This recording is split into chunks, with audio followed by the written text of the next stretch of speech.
My first connected case, before I learned what I know now, was a middle-aged couple. They reminded me so much of my husband and me after we lost our 7-year-old. It was 2 days before their wedding anniversary. Detective A found out through next-of-kin interviews that they seemed to be happy. But when they spoke with a neighbor who was texting with the wife, that's when he discovered there was an affair between them. The lover claimed they were always respectful of each other and the wife's marriage, but he knew and could tell there was something between them. Sadly, after the couple lost their child, they started drifting apart.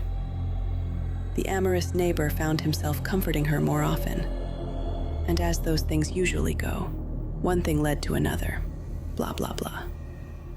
Grief makes you do strange things sometimes. My husband and I started drifting apart after Alex. No. You know what? I don't want to talk about that yet. In any case, they were having an affair.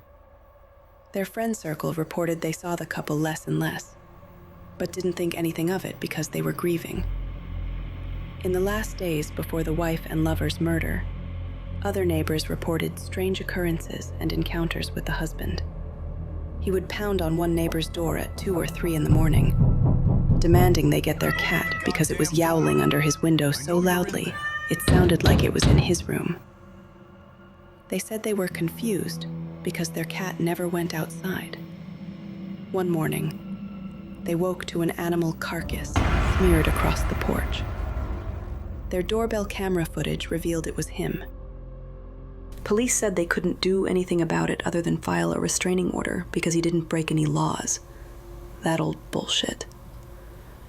The sheer volume of DV cases that came through to me where the victim filed a restraining order within weeks, sometimes even days, of being killed by the very person they made the order against. It was enough to make me lose faith in law enforcement. But that's why Detective A was so dear to me. No matter what the case, or how long he was on it, he really cared and dug deep to find answers. Ultimately, the wife was found in their bed, literally shredded, her organs missing.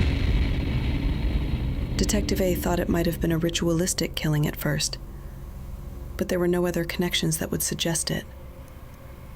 The lover, God, his member, was found in the bed with the wife. The rest of him, scattered in various yards in the neighborhood. The whole community bore witness to whatever evil was behind these actions. They never did find his heart. And the husband, typically we have the partner down as the killer, dead to rights. And Detective A did for the most part. But what was most puzzling in the case was that it wasn't plausible that it was murder-suicide. Because not only was his throat slashed, but his head twisted all the way around on his neck. Every vertebra was shattered. It's almost impossible that someone could do that to themselves, not to mention the way his vertebrae were shattered.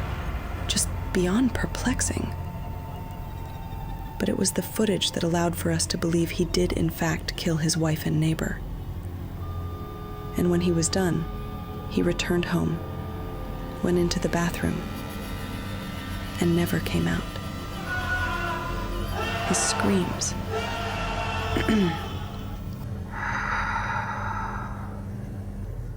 No one went in after him. It was through receipts and bank statements that it was clear, weeks before the murders, the husband bought surveillance cameras and installed them in discreet places around the house. It was speculated that he was hoping to catch his wife in the act, but apparently, the lovers were more clever than he'd give them credit for. What he did do was provide us with the evidence of his crimes.